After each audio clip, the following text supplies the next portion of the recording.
Estamos em guerra, é tempo de avançar. Amém? Estamos em guerra. Às vezes nós ficamos no nosso dia a dia, nos nossos afazeres, e isso não é errado, faz parte do processo, faz parte do nosso ganha-pão, faz parte do nosso cotidiano. Mas não podemos esquecer que nesse dia a dia nós estamos em guerra e nós precisamos avançar. Se eu não tiver esse entendimento que eu estou em uma guerra, seja física, seja espiritual, seja cultural, seja emocional, seja familiar, seja financeira, seja ministerial, se eu não entender que eu estou em guerra, como eu vou avançar? Mas se eu tiver uma cosmovisão acerca de que eu me encontro num contexto de guerra, logo eu vou atrás de ferramentas, de armamento, para cada batalha eu saber que arma usar, para cada batalha eu saber como usar. Quem está comigo? Então, em cima disso, queremos mergulhar hoje aqui nesse tema. Estamos em guerra, é tempo de avançar. Quero dar os parabéns aí para todos os homens. Cadê os homens? Agora. Só homem com H maiúsculo, amém? Obrigado, querido. Só homem com H maiúsculo. Que tempo precioso com os irmãos. Foi muito bacana, eu me diverti muito, foi muito bom. Recebi uma cura lá, né? Quem ficou sabendo que eu fui curado? A cara ficou... Eu estava, dando um filme não, eu estava ouvindo uma conferência de Marudá, conferência do Difflin, e eu dormi muito bem na casa, né, com piscina, na beira da praia, né, uma casa muito boa, porém eu dormi de mau jeito. Então eu fiquei com a minha costa dolorida, não virava nem o pescoço. E nesse retiro dos homens, eu pedi para o irmão Raimundo, aliás, ele pediu para orar por mim. E logo que ele orou, né, eu falei assim, olha, se ele orou e falou que estou curado, eu vou fazer o que não posso fazer, o pior. Eu não podia fazer isso aqui, irmão. Não fosse matar uma bola no peito, né? Que eu travava. Aí eu falei, vai fazer com força. Eu deitei com tudo, né? E graças a Deus eu fui curado, amém? Então foi um retiro. Quando eu cheguei em casa, aquele, isso deve estar todo dolorido. Eu falei, não, eu estou curado. Amém? Glória a Deus. Vamos começar agora. Estamos em guerra, é tempo de avançar. Nós sabemos que temos que avançar em nossa vida em todas as áreas. A grande pergunta é: por que não avançamos? O que impede de você e eu avançarmos no nosso dia a dia, em nossa vida? Muitas das vezes é o medo que impede você e eu de avançarmos, ou de conquistarmos algo, ou até mesmo a clareza de quem nos chamou. Então, se o medo pode impedir, ou a falta de clareza pode impedir de eu avançar dentro de uma proposta que Deus colocou na minha vida, na minha família, em minhas mãos, eu vou paralisar. Por quê? Porque o medo, ele tem esse poder de paralisar as pessoas. Você lembra do homem chamado Gideão? Gideão, a Bíblia diz que ele estava malhando trigo em um lugar separado, um lugar reservado, escondido, porque os medianitas, eles estavam perseguindo o povo judeu. Então Gideão, aquele homem que aparentemente é um homem medroso, ele decide malhar o seu trigo sossegado, escondido, para assim não perder. Então você observa que o medo limitou Gideão de fazer algumas coisas acerca da sua casa. O medo impediu Gideão de conquistar algumas coisas. A mesma coisa aconteceu com Moisés. Moisés também, ele teve medo. Quando ele foi desafiado a resgatar o povo que estava preso no Egito, Moisés, ao falar com Deus, através da sarça ardente, a sarça que queimava e não se consumia, Moisés ficou com medo e começou a dizer que ele não poderia ir, e começou a achar os defeitos que ele tinha. Você observa também que o profeta Elias, conhecido como o leão dos profetas ou o profeta do fogo, Também chegou um tempo que ele ficou com medo. Isso acende uma luz em nossa vida, que o grande homem de Deus ou a grande mulher de Deus pode, em algum período da sua caminhada, sentir medo. O problema não é sentir um medo, porque o medo é um sentimento que vem. O problema é o medo parar você e você acabar em uma caverna, como Elias acabou. Mas quando você está numa caverna do medo e você entende que você serve um Deus que pode levantar você com uma palavra, com uma frase, logo o medo, ele não para mais você, mas você enfrenta o medo. Quem está entendendo? Então quando Deus fala, Elias, sai da caverna, e Elias obedece à voz de Deus, Elias se expôs à palavra, se expôs a Deus, e quem se expõe à palavra, o medo não permanece. E foi assim que Elias continuou o seu ministério, porque ainda não tinha acabado. Deus está dizendo para mim, para você continuar com aquilo que Deus lhe deu, porque o medo não pode parar você de avançar. Basta você receber a palavra do Senhor, guardar no peito e caminhar em cima dela, assim como Pedro caminhou sobre a palavra de Deus. Aleluia. Também você vai entender o que pode parar o nosso avançar, é nós não sabermos quem nos chamou. Em 1 Coríntios, capítulo 15, versículo 58, o último versículo vai dizer: portanto, meus amados irmãos, sede firmes e constantes, sempre abundantes na obra do Senhor, sabendo que o vosso trabalho não é em vão no Senhor. Tem algumas pessoas que fazem coisas como se fosse para o homem. Tem algumas pessoas que fazem coisas como se fosse para qualquer pessoa. E aqui o texto está dizendo que você e eu temos que fazer como se fosse para o Senhor. Quando nós entendemos esse versículo, tudo que você for fazer, até você varrer a sala da sua casa, é diferente, porque é como se fosse para o Senhor. Se você está numa posição de liderança, é porque Deus escolheu você. Se você discipula alguém, é porque Deus escolheu você. Se você faz parte de uma célula, de um life group, é porque Deus chamou você. E se você entender isso, que foi Deus que te chamou, você vai querer chegar mais cedo, você vai querer fazer parte da escala, você vai querer contribuir de alguma forma com o seu tempo ou financeiro.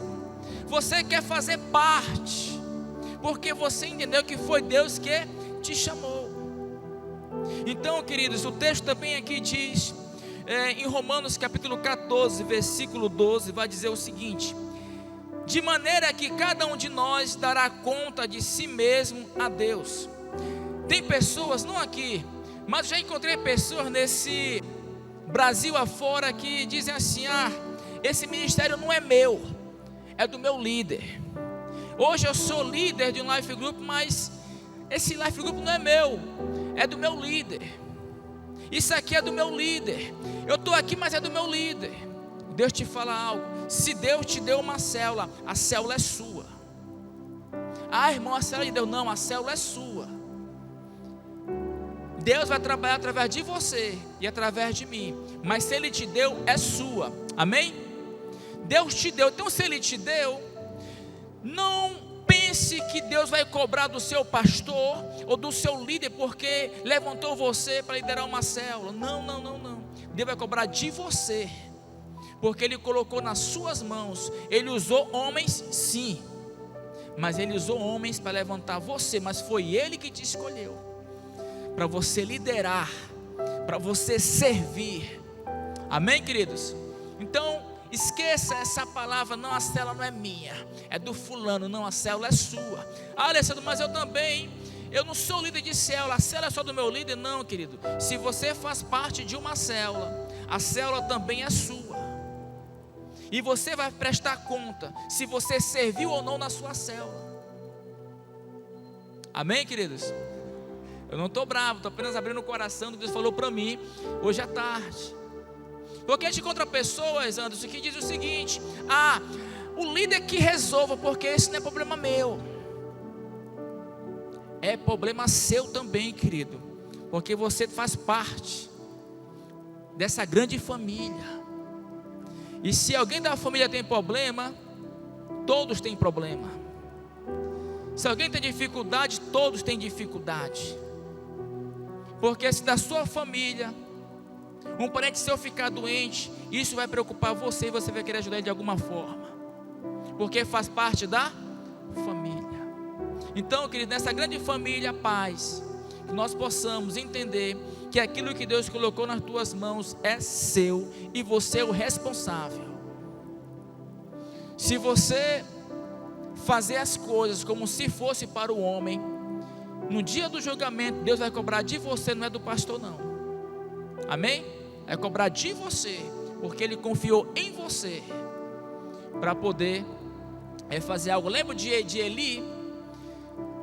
Deus usou quem para liberar uma palavra sobre Ana? Eli, não foi isso? Eli era o que? Um profeta decaído, um profeta sem moral, um profeta na sua escassez, um profeta que não profetizava mais.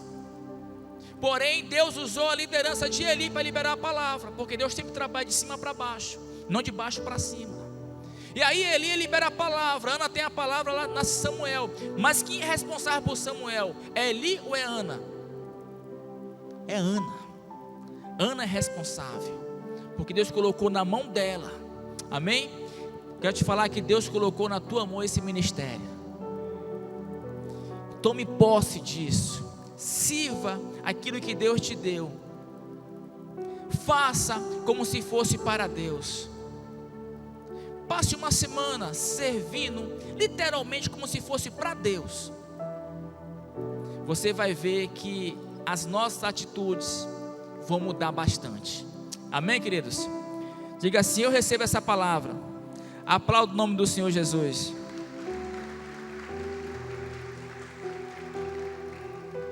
Vamos avançar. Para nós vencermos essa guerra e avançar, caminhe na direção certa. Mais importante que a velocidade é a direção. A pergunta é: a direção da minha célula está indo na direção que Deus quer? A minha célula, ela tem visitante?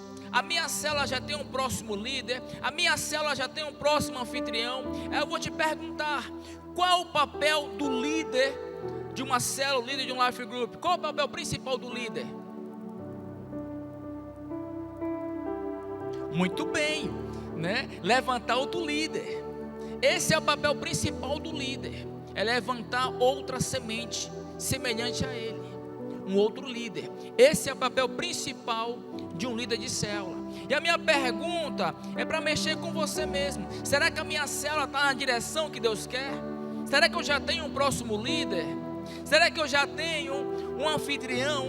Será que eu já tenho pessoas? Será que eu já tenho a direção que Deus quer, visitantes, enfim? Isso vai dizer se eu estou na direção certa ou não. Imagine só, começamos em janeiro, vamos chegar em dezembro, e nesses 12 meses, será que eu consegui trabalhar em um próximo líder? Será que tem visitantes na célula? Será que tem novos convertidos? Será que eu estou na direção que Deus quer? E qual é a direção, Alessandra? A direção é crescer, multiplicar. E aí eu estou falando isso não é para machucar ninguém aqui, tá, queridos? Longe de mim fazer isso. Mas isso vai fazer você rever se a sua célula está no caminho certo, se realmente está dentro de um contexto que Deus quer.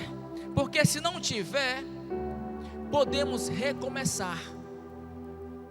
Quando o Senhor diz que o choro ele pode durar a noite toda, Ele está dizendo o seguinte: olha, amanhã pode ser diferente, só depende de você. Não precisa virar um ano para você começar uma dieta, não precisa virar um ano para você cuidar da sua saúde, não precisa virar um ano para você usar outras ferramentas na sua célula, já que essa que você usou não deu certo. Não precisa, basta o dia de amanhã para recomeçar. Amém, queridos? E recomeçar é bom. Recomece com a sua fé aumentada, confiando em Deus e sabendo que Deus está no controle de tudo. Aumente a sua fé, ouvindo a palavra do Senhor, como fala Romanos 10:17, que a fé vem pelo ouvir a mensagem, a palavra do Senhor. Recomece com um ambiente de oportunidades, ou seja, pague o preço para você estar em um ambiente que vai trazer edificação para você. Às vezes nós não queremos pagar o preço e queremos ver uma mudança em nossa célula. Não vai acontecer. Aí a pessoa vai falar, a única coisa que foi de graça foi a salvação. E não foi, a salvação também foi paga. Houve um preço, e um preço de sangue. Um preço onde o Senhor Jesus pagou por nós. Então até a salvação ela teve um preço. E o preço foi a morte de cruz. Então a pergunta é, você e eu estamos pagando um preço para aproveitar as oportunidades? Quer ver uma? Sábado agora vamos ter o que? O Expresso 2. Você já fez a sua inscrição? Você já motivou a sua célula a fazer a inscrição? Será que vamos perder essa oportunidade? Ah, mas só que é 3 horas. 3 horas é meio assim, eu quero dizer, meu irmão, paga o preço, aproveite a oportunidade. Ah, mas é muito tempo. Como é que nós queremos mudar se não queremos pagar um preço? Temos que pagar um preço, amém, queridos? Enquanto não pagarmos um preço, não haverá mudança. Não haverá mudança. Temos que pagar um preço, e o preço é aproveite as oportunidades que Deus coloca. Aquele curso que você viu na internet, que você falou que ia fazer e não fez. Aquela reunião que você falou que ia participar e não participou. A oração que você falou que vinha e acabou não vindo, porque você queria dormir mais um pouquinho mais tarde. Pague o preço. Pague o preço. Se não pagar o preço, você e eu não vamos ver crescimento. Amém, queridos? E para finalizar, não deixe as frustrações do passado afetar o seu futuro. Decida se levantar como Gideão se levantou. Basta uma palavra para isso acontecer. Basta uma palavra para ter uma mudança. Gideão estava com medo, sim ou não? Sim.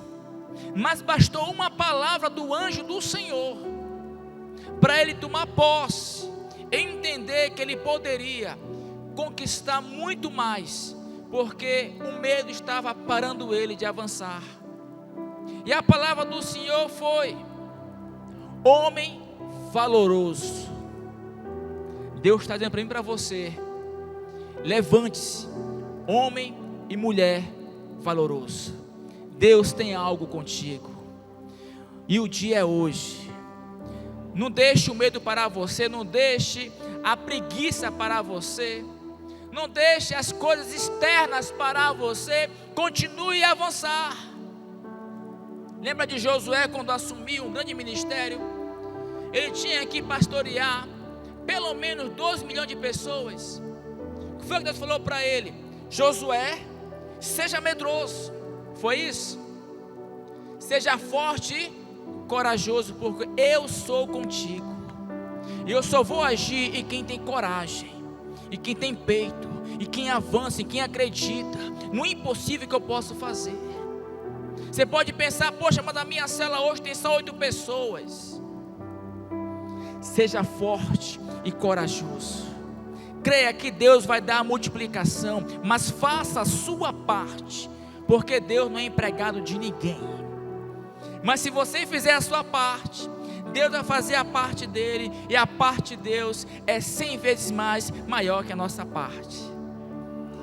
Deus está dizendo o quê? Seja forte e corajoso, porque eu sou contigo. Porque se falarmos, Senhor, eu vou, e você não for, Deus não vai agir. Deus vai dizer assim: cadê o meu filho corajoso? Aí Deus vai usar um profeta para dizer para você que você é valoroso, que você é importante, que você é especial, que você foi chamado, que você tem um propósito, que Ele te escolheu ainda no ventre da tua mãe para poder proclamar o reino dEle aqui nessa cidade.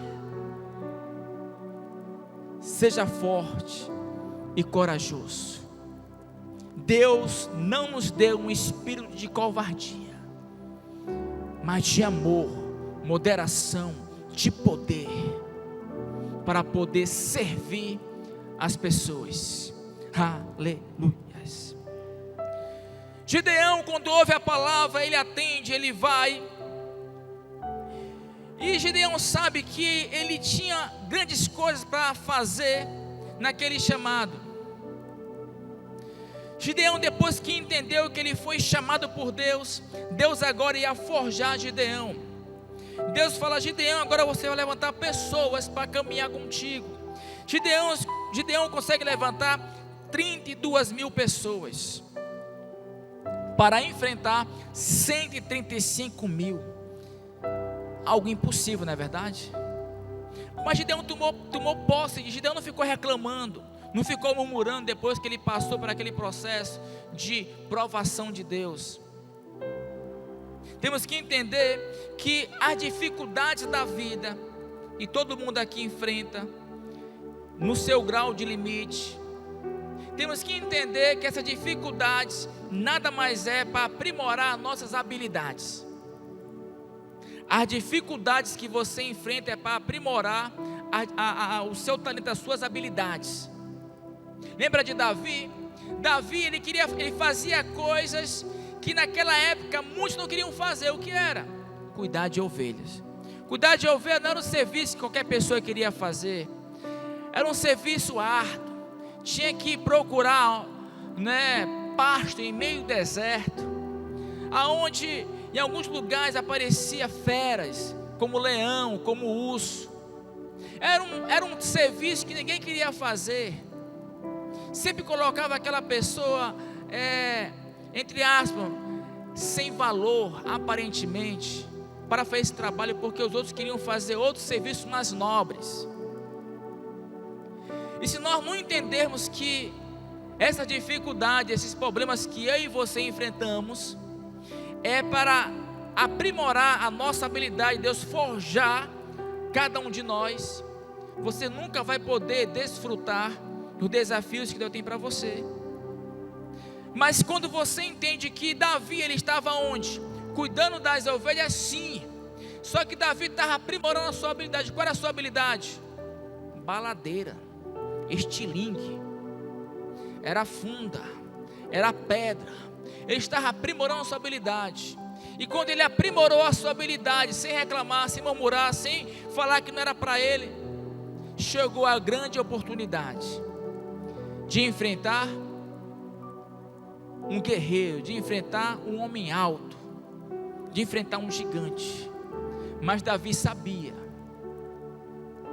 que as habilidades que ele desenvolveu não teria como errar a testa de Golias. Mesmo que fosse uma pequena parte, Davi não ia errar. Por quê? Porque lá no secreto ele treinou as suas habilidades. Deus está dizendo o seguinte para nós aqui hoje no Tadel, que na sua célula é o lugar onde você pode treinar as suas habilidades. A minha pergunta é: quais são as suas habilidades? Você está exercendo as suas habilidades no contexto da célula? Você que cozinha bem, você já fez aquela comida gostosa para a sua célula? Quando fizer, me convida, que eu vou com o maior prazer. Você que fala bem, você que mexe com rede social, você já convidou pessoas, já fez um convite, já fez um flyer para convidar as pessoas? Você está desenvolvendo as suas habilidades. Eu oro muito por cura. Você já orou por alguém na sua célula por cura? São habilidades que você tem que desenvolver. E eu não conheço nenhum outro lugar mais apropriado para você desenvolver as suas habilidades no reino de Deus do que uma célula. Foi na célula que eu aprendi a não ter vergonha, mas ser sem vergonha no bom sentido da palavra. Foi na cela que eu perdi a vergonha. Por quê? Porque eu não falava em público. Eu não falava com 5 pessoas se fosse para explicar algo. Eu fugia da escola para não falar em público. Nem parece, né? Mas é. E foi lá na célula que eu comecei a desenvolver uma habilidade que eu tinha e não sabia. E outras habilidades foram sendo aprimoradas dentro da célula. Amém? É por isso que a sua célula e a minha célula é algo poderoso, que tem que ser implantado em toda Castanhal. Tem muitos bairros aqui em Castanhal que ainda não tem uma célula nossa. E esse bairro está esperando você se levantar e dizer: eu quero uma célula nesse bairro, eu vou começar um GE. Amém, queridos? Tem pessoas que têm, não só habilidade, mas tem um dom de evangelismo, mas não evangeliza. A célula é uma grande oportunidade para você evangelizar. E para finalizar, de verdade, meu Deus, agradeça os processos da vida. É lá que você fica com couro de jacaré. Amém? É lá que você aguenta tranco. É lá que você sai do mimimi e passa por ha-ha-ha. É lá que você sai, né, do Nutella e passa por chocolate mais grosso. É lá que você vai aprimorar tudo aquilo que você tem. Amém, queridos? Quantos têm dons de Deus? Quantos têm habilidades da parte do Senhor? Desenvolva, cresça, avance. Estamos em guerra, é tempo de avançar. E para finalizar, Gideão teve que criar uma estratégia. E a estratégia que ele criou foi baseada onde? Baseada na direção de Deus. Deixa eu te falar algo. Tem células que não crescem, por quê? Porque tem uma estratégia boa, mas a minha pergunta é: foi a estratégia que Deus pediu para você usar? Ah, eu não sei. Por que não sabe? Porque não perguntou para Ele. Senhor, essa estratégia que veio à minha mente, ela veio do Senhor, eu posso usar ela? A Deus vai dizer sim ou não. Amém, queridos? Se Ele falar sim, vai com tudo. Se Ele falar não, pergunta: Senhor, então que estratégia, que ferramenta eu posso usar para trazer um crescimento na minha célula, no meu life group? Aí Deus vai te falar. Gideão, ele tinha que ter uma estratégia. Ele conseguiu levantar 32 mil homens. Só que aí ele ouvia a voz de Deus. E aí Deus falou assim: ó, quem for medroso e quem for tímido, Gideão, fala para ir para casa. Meu irmão, foram 22 mil de volta para sua casa. Ficou apenas 10 mil. Desses 10 mil, Deus falou assim: olha, pede para eles beberem água. E a forma que cada um beber, se for o camão, eu vou escolher esses. Desses 10 mil ficou apenas 300. Mas o que é 300 homens para 135 mil homens? Aí vai entrar aqui a estratégia de Deus. Quando você sabe que é de Deus, você vai a si mesmo, mesmo parecendo loucura, mesmo parecendo suicídio. 300 homens contra 135 mil homens. Qual era a arma dele? Uma corneta, um vaso e uma tocha. Essa era a ferramenta que Deus deu para eles vencerem a batalha. E às vezes Deus fala conosco para nós usarmos uma ferramenta. Você fala assim: mas essa ferramenta não vai dar certo. Orar pelo nome das pessoas não dá certo. Ah, fazer caminhada de oração aqui na rua de casa, onde é a célula, não dá certo. É uma estratégia que parece loucura, mas se Deus mandou fazer, faça, porque o resto é com Ele. Então apenas com um vaso, com uma tocha e com uma corneta, Gideão venceu 135 mil homens. Amém? Deus está dizendo que a estratégia que Ele der para você pode até parecer loucura. Faça. porque Ele vai fazer o que ninguém sabe fazer além dele: milagres. E o milagre vai chegar na tua casa, o milagre vai chegar na tua célula, o milagre vai chegar na tua vida, o milagre vai chegar nas tuas finanças, o milagre vai bater a tua porta, e você vai tomar posse desse milagre.